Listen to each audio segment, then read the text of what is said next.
Inner Rajula लयुसल्ली सित्तीना सनह।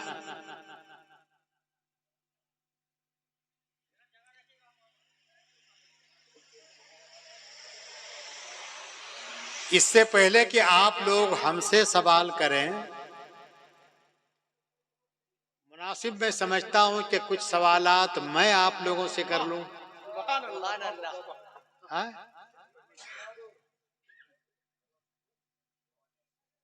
ये बताइए कि हमारी आपकी औसत उम्र, हमारी आपकी औसत उम्र कितनी है शरीयत की रोशनी में, हदीस की रोशनी में? नहीं मालूम ना।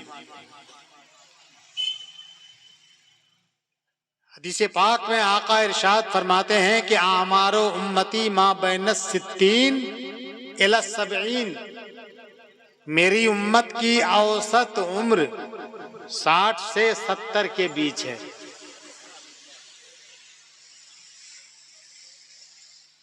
आप निगाह उठा करके देखिए कि 60 से 70 के दरमियान आधे से ज्यादा लोग दुनिया से जा रहे हैं। गिने चुने चंद आदमी हैं जो 70 के बाद जिंदा रहते हैं। तो औसत उम्र इस उम्मती की कितनी है? 60 से 70 के बीच। अब हदीस पाक सुनिए, आका इरशाद फरमाते हैं कि इन्नर रजुला लयुसल्ली सित्तीना सना, बेशक आदमी 60 बरस तक नमाजें पढ़ता रहता है। 60 बरस का मतलब पूरी उम्र, पूरी जिंदगी नमाज पढ़ता रहता है। मगर सरकार इरशाद फरमाते हैं कि वमा तुकबलो लहू सलाह, और उसकी एक नमाज भी कबूल नहीं होती। एक नमाज भी कबूल नहीं होती।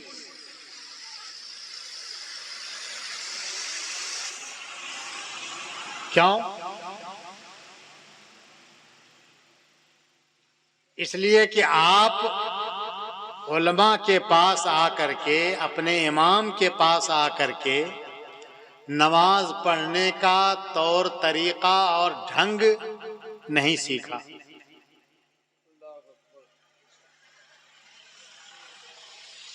और याद रख लीजिए, अल्लाह को आपके नमाज की जरूरत नहीं है। जरूरत अगर है तो आप ही को आपकी इबादत की है।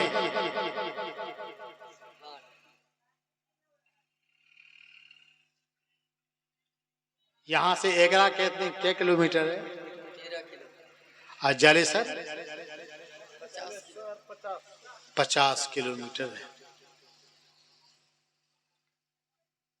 जहां तक मैं समझता हूं कि आज के जमाने में यहां से जालेसर 50 किलोमीटर कोई आदमी पैदल गया नहीं होगा या जाता नहीं होगा।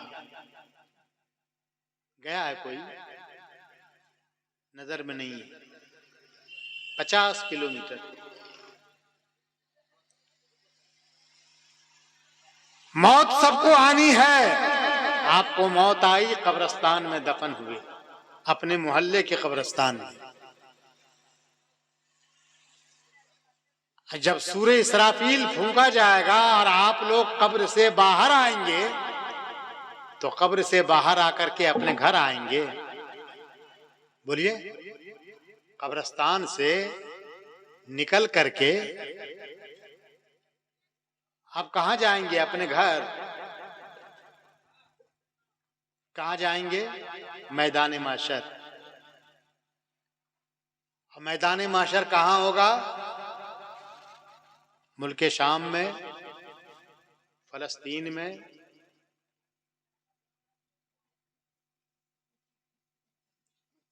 तो उस वक्त न बस होगा, न ट्रेन होगी, न एरोप्लेन होगा, न कोई सवारी होगी।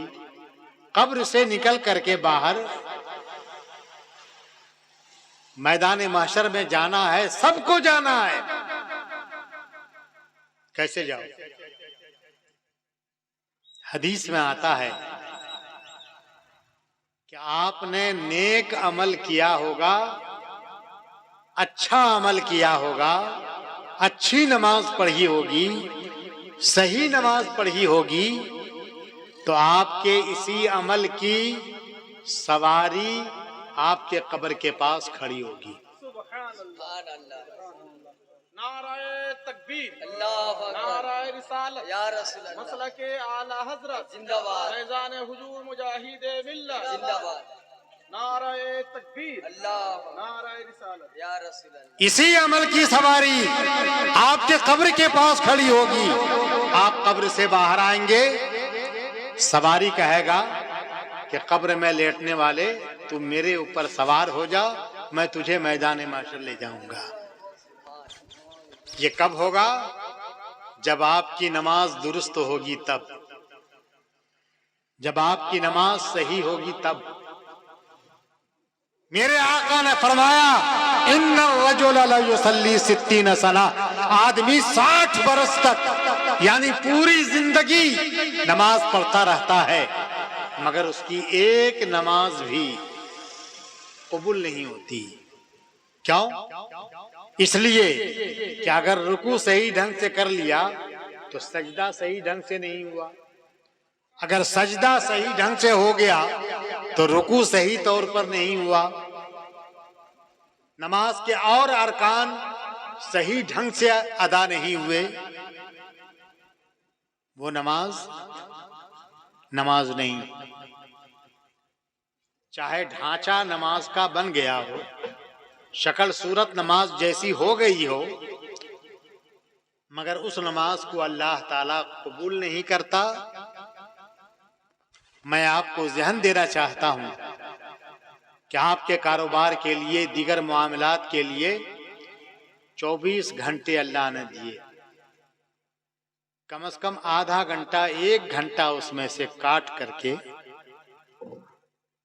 अगर हम दीन सीखने की कोशिश करें, नमाज सीखने की कोशिश करें, तो ये हमारे इस दुनिया के लिए भी भला है, कब्र और हश्र की मंजिल के लिए भी अच्छा होगा।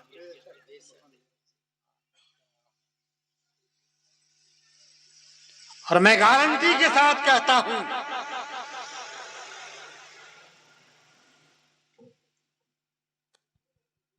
कि आपके मोहल्ले में जनाजा होता होगा, जनाजे की नमाज होती होगी, मगर इंसाफ से बताना, किसी के बाप माँ का इंतकाल हुआ, उसकी औलाद जनाजे में आई, उसको पूछो जनाजा की नमाज पढ़ना जानते हो? कहेगा नहीं। तो मौत के वक्त में, मौत के बाद भी तुम अपने माँ बाप को धोखा देने के लिए आ गए, जनाजे की नमाज पढ़ना सीखा नहीं, माँ बाप के जनाजे की नमाज में आ गए, भाई बहन के जनाजे की नमाज में आ गए। कितने बड़े अफसोस का मकाम है। और जब तक आपने नमाज जनाजा सीखा नहीं, तौर तरीका उसका जाना नहीं, तो आपकी नमाज होगी? बोलो बोलो बोलो। तो आपके माँ बाप की, भाई बहन की नमाज जनाजा गैरों ने पढ़ी, मगर आप नहीं पढ़ सके क्योंकि पढ़ना नहीं जानते।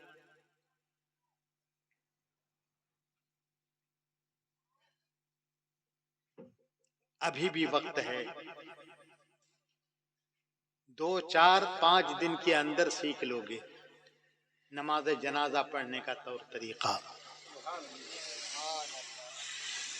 आप हाफिज साहब के पास पहुंचो, हमारे मौलाना मुख्तार साहब के पास पहुंचो, दिगर उलमा के पास पहुंचो, तरीका सीखो।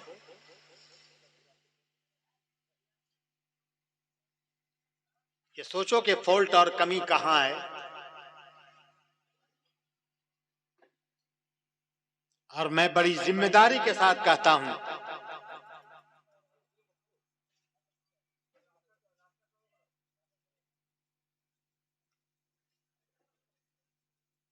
आज इस तरह की बातों को स्टेज पर नहीं बयान किया जाता है। स्टेज पे क्या बयान होता है? वलियों की करामत। क्या बयान होती है? वलियों की करामत। दुनियावी बातें, किस्से कहानी, लतीफाबाजी, यही सब तो रह गया।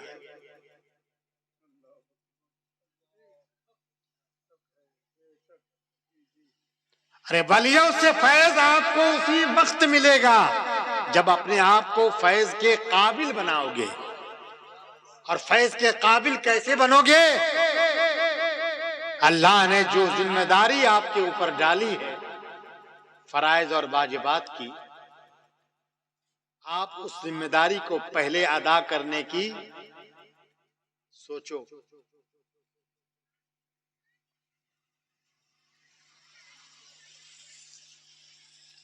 अब मेरा दिलो दिमाग यहां कई तरफ जा रहा है। समझ में कुछ नहीं आता कि छेड़ूं दास्तां कैसे। समझ में कुछ नहीं आता कि छेड़ूं दास्तां कैसे।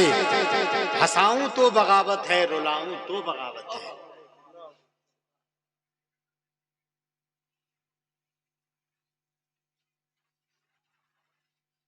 आपको पता होना चाहिए, हजरत अब्दुल्ला इब्ने मुबारक, ये कौन है? हमारे इमाम आजम अबू हनीफा रजी अल्लाह ताला अन्हु के उस्ताद। कौन है? उस्ताद अब्दुल्ला इब्ने मुबारक। अब्दुल्ला इब्ने मुबारक फरमाते हैं, तरको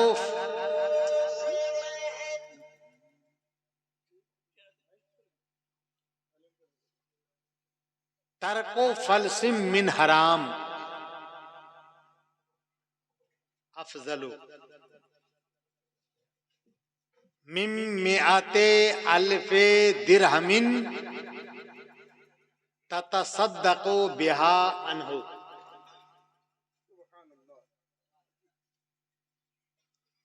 हराम का एक पैसा, हराम का एक पैसा छोड़ देना, जिसके बारे में तुम्हें मालूम हो जाए कि ये हराम है, हराम का एक पैसा छोड़ देना ये बेहतर है 1,00,000 रुपए सदका करने से।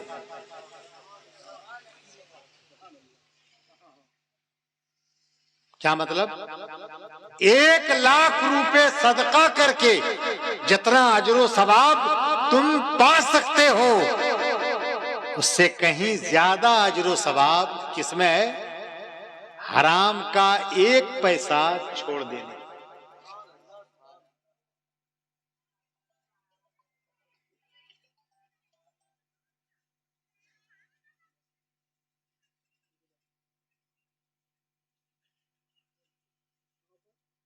हदीस पाक में आका इरशाद फरमाते हैं, ला तज़ूलो कदमा अब्दिन यौमल क़यामा हत्ता युसअला अन अरबईन।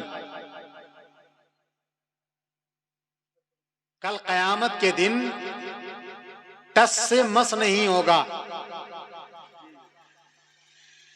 बंदों के कदम हरकत नहीं करेंगे उस वक्त तक जब तक के 4 चीजों के बारे में सवाल जवाब न हो जाए।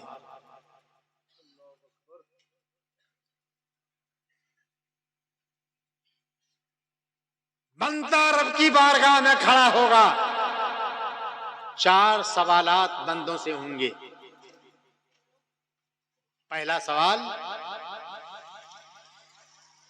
अन उम्र ही फीमा अफना हो, उम्र के बारे में पूछा जाएगा आपसे कि मेरे बंदे बता, मैंने तुझे 60 बरस की उम्र दिया था, तूने अपनी उम्र को, अपनी जिंदगी को किस चीज में गमाया, फना किया? अपनी उम्र को तूने किस चीज में गुजारा, नेकी में या गुनाह में?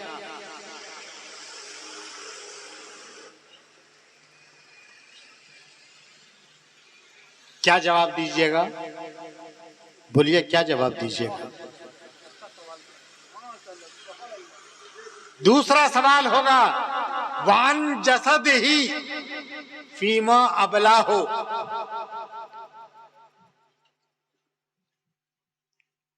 दूसरा सवाल जिस्म के बारे में होगा कि बोल, मैंने तुझे हाथ दिए थे, पैर दिए थे, आंख दिए थे, नाक दिए थे, कान दिए थे, तूने इन सब आज़ा को कहां कहां लगाया? कहां कहां लगाया? कान से क्या सुना करते थे? जुबान से क्या बोला करते थे? तुम्हारे हाथ कहां कहां उठे? तुम्हारे कदम किधर किधर चले? जिस्म के बारे में पूछा जाएगा कि फीमा अबला हो, इस जिस्म को तूने कहां कहां लगाया?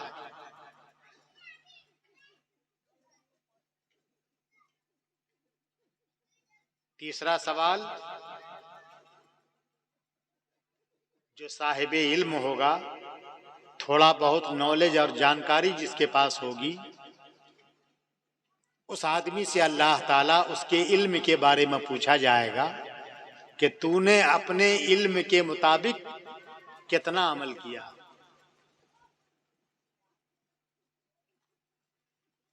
कितना कुछ अमल किया है?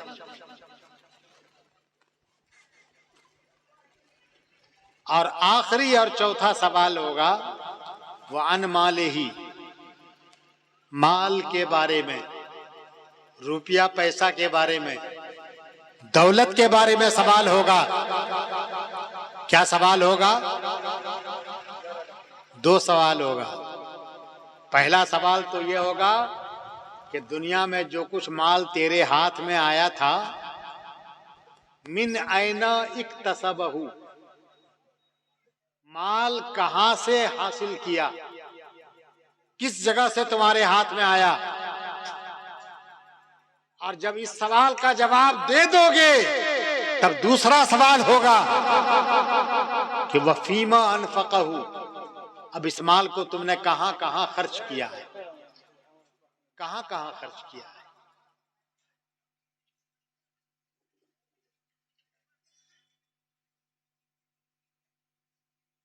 जब तक चार चीजों के बारे में सवाल न हो जाएगा तब तक आदमी हरकत तक नहीं करेगा, एक जगह से दूसरी जगह जा नहीं सकेगा।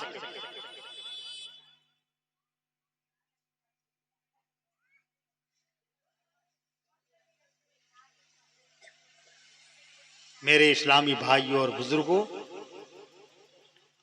जरूरत इस बात की है कि अब लायानी बातों को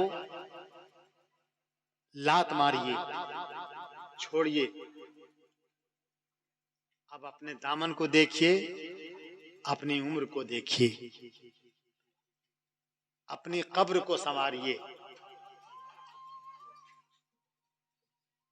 सरकार दो आलम सल्लल्लाहु अलैहि वसल्लम एक हदीस में इरशाद फरमाते हैं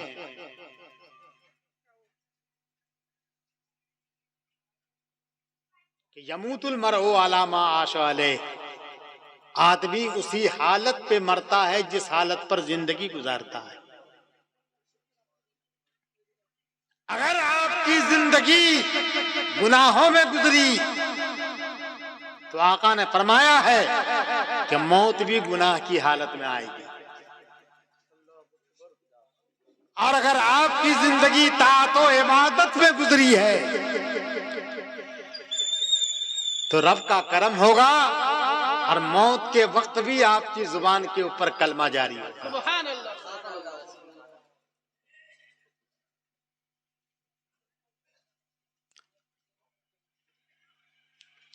तो रसूल पाक ने फरमाया जमूतुल मरवो अलामा आशाले, आदमी उसी हाल पे मरता है जिस हाल पर वो जिंदगी गुजारता है।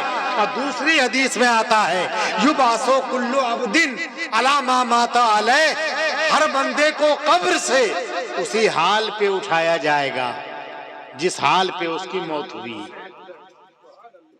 अब दोनों हदीस को जोड़िए तो नतीजा क्या निकला? अगर आपकी जिंदगी अच्छे हाल में नेकी में गुजरी तो मौत भी नेकी की हालत में आएगी, और जब मौत नेकी की हालत में आएगी तो कब्र से जब उठाए जाओगे तो कलमा पढ़ते हुए कब्र से उठोगे, कलमा पढ़ते हुए कब्र से उठोगे। और अगर जिंदगी गुनाह में गुजरी तो मौत के वक्त भी गुनाह के कलमात जुबान पे होंगे। कब्र से उठोगे तो अपने सर के ऊपर मिट्टी और गुबार फेंकते हुए उठोगे। अफसोस का हाथ मलते हुए अपने कब्र से उठोगे।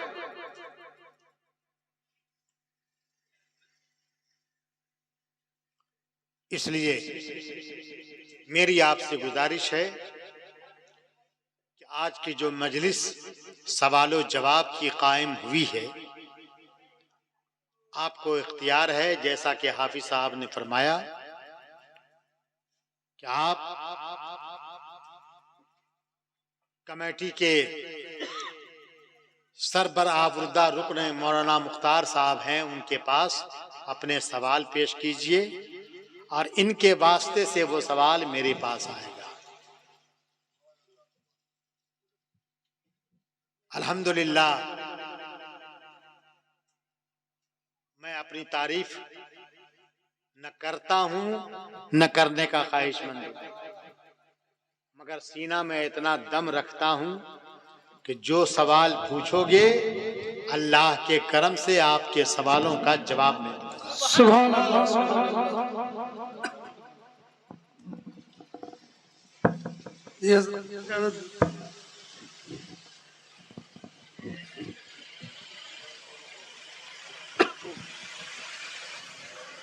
औलाद रसूल साहब हाजिर हैं आप। हुजूर मुफ्ती साहब किबला, आपकी बारगाह में अर्ज ये है, दूसरी की जमीन पर बिला इजाजत मालिक के दफन कर दिया गया तो क्या मालिक को इस बात की इख्तियार है कि औलियाए मैयत से कहे अपना मुर्दा निकाल लो, मेरी जमीन बराबर कर दो, हम यहाँ खेती करेंगे। औलाद रसूल कादरी पटासपुर। हुजूर मुफ्ती साहब किबला, आपकी बारगाह में अर्ज ये है, दूसरे की जमीन पर बिला इजाजत मालिक दफन कर दिया गया तो क्या मालिक को इस बात की इख्तियार है कि वो औलियाए मैयत से कहे अपना मुर्दा यहाँ से निकाल लो, मेरी जमीन बराबर कर दो, हम खेती करेंगे। औलाद रसूल कादरी।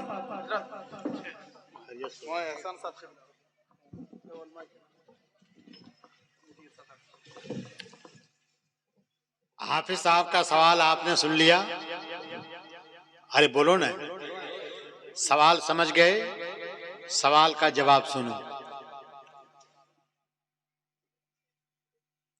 किसी दूसरे की जमीन पर बिला मालिके जमीन की इजाजत के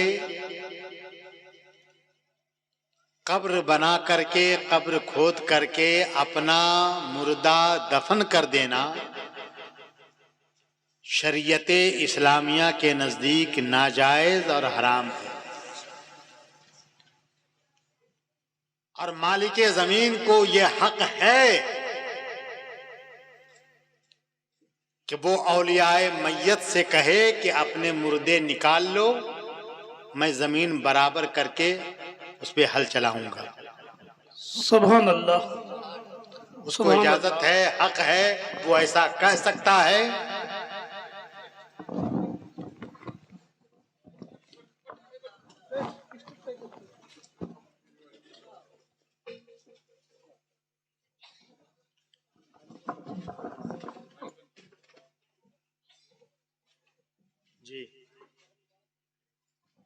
जवाब सुन लिया आप लोग, औलाद रसूल साहब सुन लिया आप।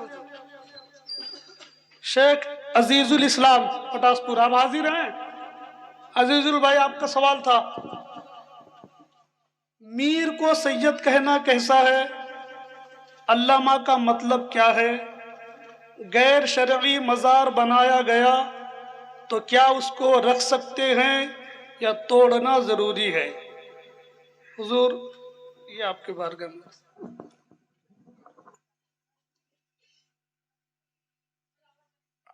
हर मीर सैयद नहीं होता, मगर हर सैयद मीर होता है।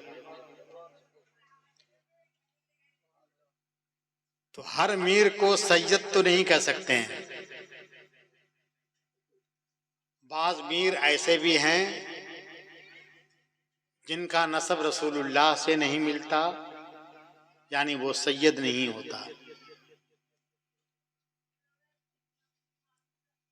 जैसे मीर जाफर है, मीर सादिक है, ये लोग सैयद नहीं थे, मीर थे। तो हर मीर को सैयद नहीं कहा जा सकता। हाँ, जो अपने आप को सैयद कहलाता है,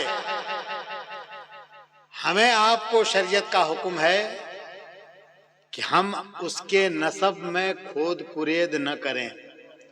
अगर वो अपने को सैयद कहता है, सैयद कहने के नाते हम उसकी ताजीम करेंगे। अब अगर वो इंदल्लाह सैयद ना होगा तो उसका वबाल और गुनाह उसके सर होगा और हमें सैयद के एहतराम का अजर सवाब मिलेगा।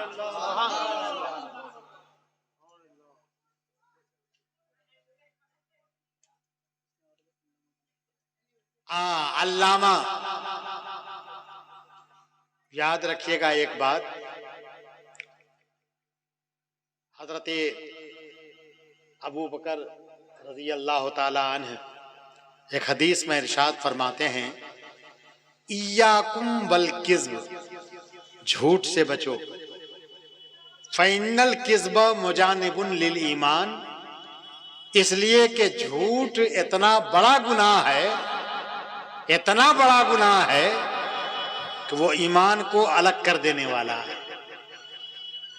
ईमान तुमसे एक न एक दिन झूठ की नहुसत की वजह से रुखसत हो सकता है, खत्म हो सकता है। हजरत उमर फारूक रजी अल्लाह ताला अन्हु से मरवी एक हदीस में आया कि इय्याकुम वल किज़्ब फ़इन्नल किज़्ब यहदी इलन नार, झूठ से बचो इसलिए कि झूठ जहन्नम का रास्ता दिखाता है। तो आजकल ये अल्लामा का लफ्ज इतना लोगों ने आम कर दिया है कि कम पढ़े लिखे को भी जब पुकारा जाता है तो अल्लामा से कम नहीं, अल्लामा से कम नहीं। अल्लामा का मतलब होता है, माना होता है बहुत ज्यादा जानने वाला, शरीयत का बहुत ज्यादा जानने वाला। तो अगर वाकई वो बहुत ज्यादा जानता है तब तो अल्लामा कहना उसको सही है। और अगर नमाज का मसला भी न जानता हो और अल्लामा कह दिया तो ये झूठ हो गया और इस झूठ का गुनाह कहने वाले के सर आया। सैयदी सरकार आला हजरत फाज़िल बरेलवी रजी अल्लाह ताला अन्हु, इनको अहले मोहल्ला के लोग हाफिज साहब कह के बुलाते थे। क्या करके? हाफिज साहब। उस वक्त तक आला हजरत ने कुरान पाक का हिफ्ज नहीं किया था। उन्होंने सोचा कि लोग मुझको हाफिज साहब कहते हैं, मैं तो हाफिज साहब नहीं हूं, तो उनका कहना तो झूठ हुआ और इस झूठ का गुनाह उनके ऊपर जाएगा। तो आला हजरत ने सोचा कि सारे मोहल्ला के लोगों को मैं झूठ के गुनाह से बचा लूं। क्या किया? कुरान पाक याद करने बैठ गए और 1 महीने के अंदर कुरान पाक हिफ्ज कर लिया।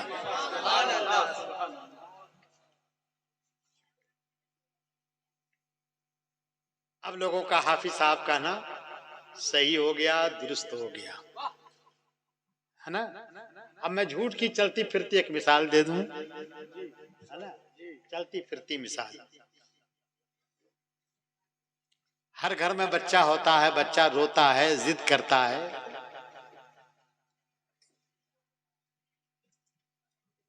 तो 6 महीना साल भर का जो बच्चा होता है ना,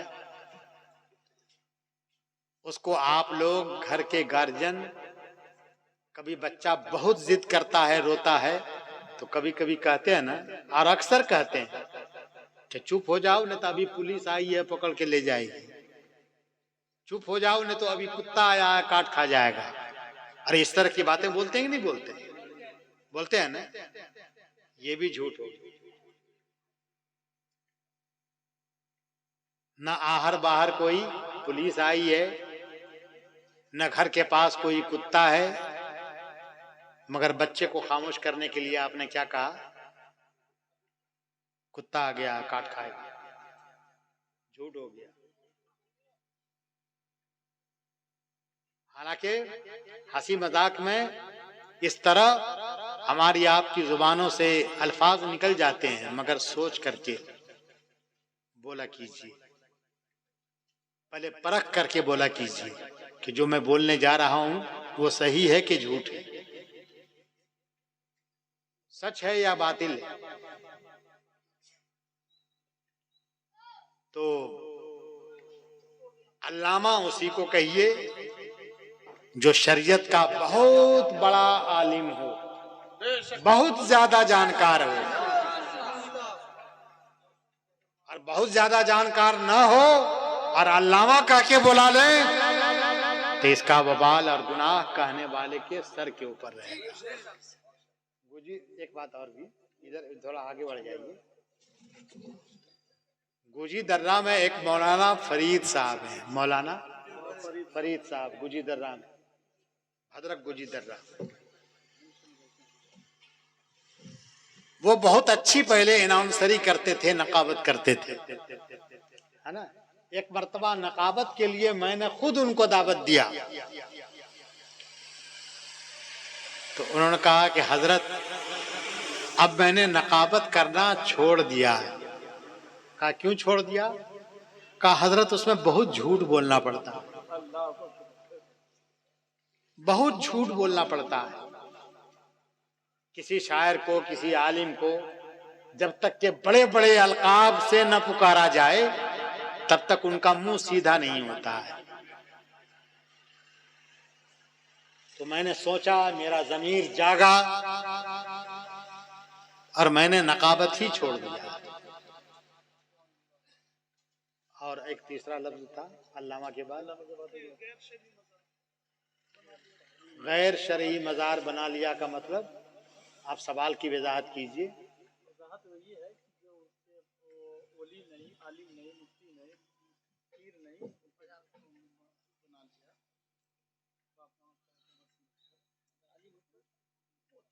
देखिए हमारे अल्हम्दुलिल्लाह हमारे बस्ती में, गांव में, हमारा गांव न शहर है न कस्बा है, एक गांव है, देहात है। और हमारे अपने गांव में अल जामियातुल अशरफिया के फारिग तकरीबन 26 हैं। कितने हैं? मिसबाही उलमा कितने हैं? 26। अब अगर हर आलिम का मज़ार बनाए तो हमारे गांव में कितने मज़ारात हो जाएंगे? कितने हो जाएंगे?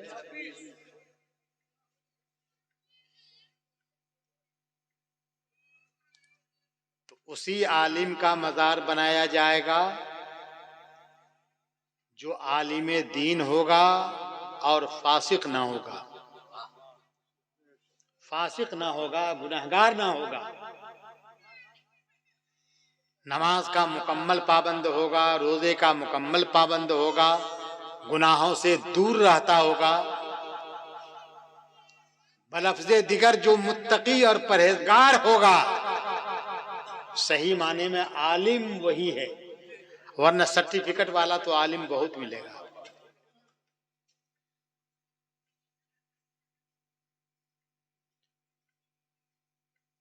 तो अगर इस तरह का वो आलिम है तब तो उसका मज़ार बना सकते हो, चादर उस पर चढ़ा सकते हो।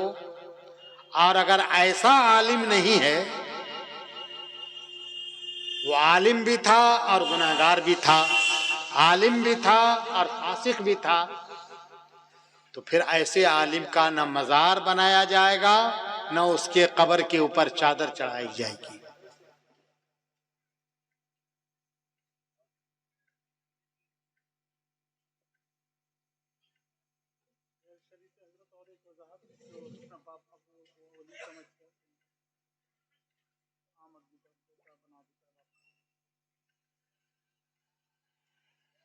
देखो,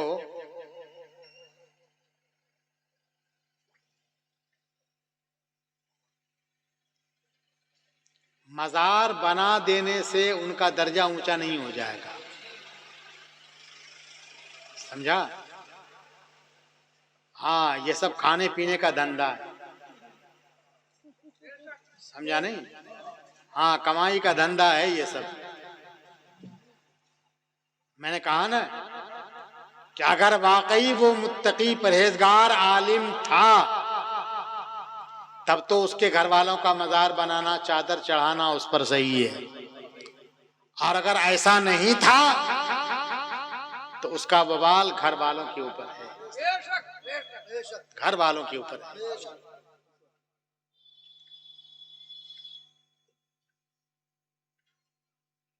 और हुजूर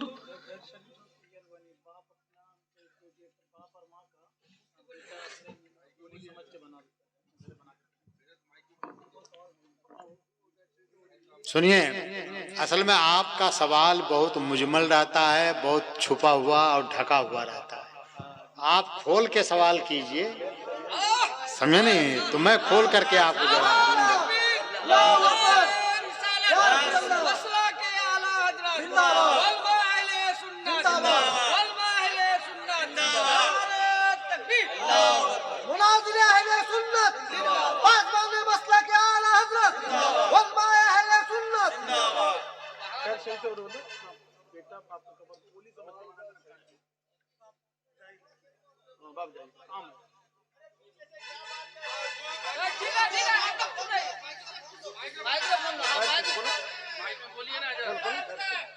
तुम आप माइक में बोलिए।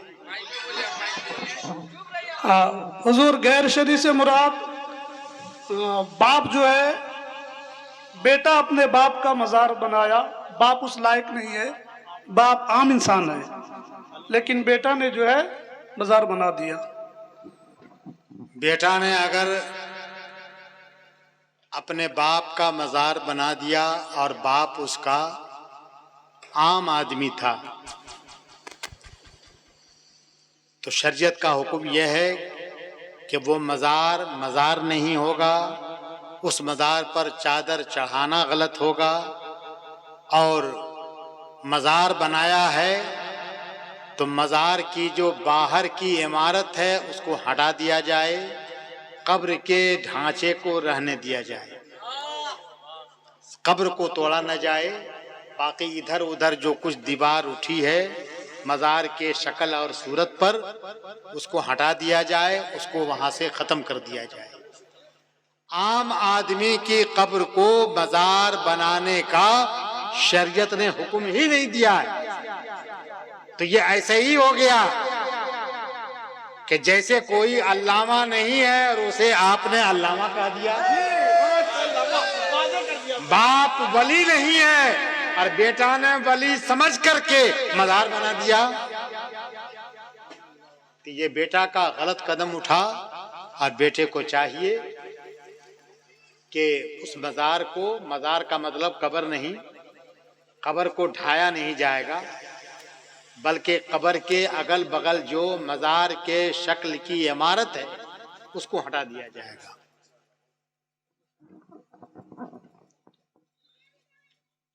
गुलाम रसूल साहब हाजिर हैं आप? हुजूर, अर्ज ये है, मैं सैयद असगर इमाम साहब का मुरीद हूँ। कुछ मसला के बारे में अपने पीर साहब को फ़ोन किया तो हमारे पीर साहब ने बताया 17 तारीख को आपके गांव में जलसा है, मैं आ रहा हूँ, वहीं मसला हल कर दूंगा। जब वो हमारे गांव पहुँचे, मैंने मिलने की बहुत कोशिश की मगर मुझे मिलने नहीं दिया गया। फिर जलसा में हमारे पीर साहब ने खुद कहा, गुलाम रसूल कौन है? तब मैं खड़ा हुआ और कुछ कहने वाले थे। हुजूर, मेरी कुछ आपसे अर्जी है। इतनी में इमाम साहब के भाइयों ने कहा, हजरत ये गुस्ताखे उलमा है, ये हरामी है, DNA टेस्ट करवाओ। और एक ने कहा मुनाफिक है। ये सारी बातें हमारे पीर साहब की मौजूदगी में हुई, जबकि हमारे पीर भी हैं वो। हमें हमारे पीर ने भी कहा तू फित्तीन है, और उनके भाइयों ने कहा गुस्ताखे उलमा का नारा लगाया। हुजूर, हम एक मुसलमान है, हमें मुनाफिक कहना कैसा है? और क्या क्या और क्या क्या कहा गया? जी, इमाम साहब के भाइयों ने हमसे कहा ये गुस्ताखे उलमा है। आपके बारे में? गुलाम रसूल के बारे में। गुलाम रसूल कौन? अच्छा जी जी, कहा कि ये हरामी है, इनका DNA टेस्ट करवाओ। उनके एक भाई ने कहा ये मुनाफिक है। ये सारी बातें हमारे पीर की मौजूदगी में हुई, जबकि पीर साहब ने भी हमसे कहा तू फित्तीन है, तू बैठ जा। उनके भाइयों ने गुस्ताखे उलमा का नारा भी लगाया। हुजूर, हम एक मुसलमान हैं, हमें मुनाफिक कहा गया, इसके लिए हुक्म शरअ वाज़िह फरमाएं।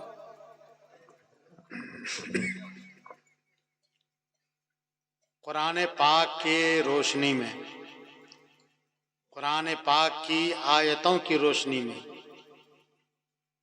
हुक्म यह है कि जिस किसी मुसलमान ने किसी मुसलमान को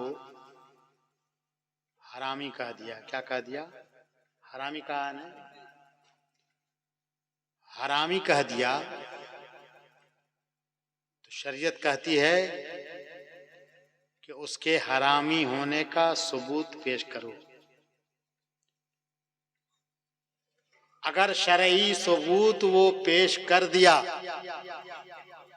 तब तो छुटकारा पा गया, और अगर वो शरई सबूत पेश नहीं कर सका तो कुरान का हुक्म है कि ऐसे आदमी पर इस्लामी हुकूमत में 80 कोड़े लगाए जाएंगे। कितने कोड़े? 80 कोड़े लगाए जाएंगे, और जिंदगी भर उसकी गवाही, चाहे चांद की गवाही दे, चाहे तलाक की गवाही दे, या और कोई गवाही दे, ऐसे आदमी की गवाही काबिले कबूल नहीं। समझा? ये तो इस्लामी हुकूमत में 80 कोड़े मारने का हुक्म है। अगर वो गवाह पेश न कर सके तो, वो भी शरई गवाह, वो भी एक गवाह नहीं, 4 गवाह, वो भी औरतों में से नहीं बल्कि चारों मर्द होना चाहिए। है ना? एक बात तो ये हो गई। दूसरी बात कि मुसलमान होकर के कोई मुसलमान भाई को कहता है क्या? मुनाफिक, मुनाफिक। तो याद रख लीजिए, हदीस पाक में आकाए दो आलम सल्लल्लाहु अलैहि वसल्लम इरशाद फरमाते हैं, मैं पहले इन्हीं से पूछ लूं कि मुनाफिक कहने से आपके दिल को ठेस पहुंची कि नहीं? खड़े होके बोलिए, आपके दिल को ठेस पहुंची है? क्या आप निफाक वाला कोई काम करते हैं? नहीं, मुनाफिक वाला कोई काम तो नहीं करते। आका हदीस पाक में इरशाद फरमाते हैं, मन आज़ा मुस्लिमन फ़क़द आज़ानी व मन आज़ानी फ़क़द आज़ल्लाह। जो किसी मुसलमान को अजियत और ठेस पहुंचाए, आका फरमाते हैं जो किसी मुसलमान को अजियत और तकलीफ पहुंचाए, चाहे हाथ से या पैर से या जुबान से बोली बोल के जैसे भी तकलीफ पहुंचाए, सरकार फरमाते हैं मन आज़ा मुस्लिमन फ़क़द आज़ानी, उसने मुझे ठेस पहुंचाई।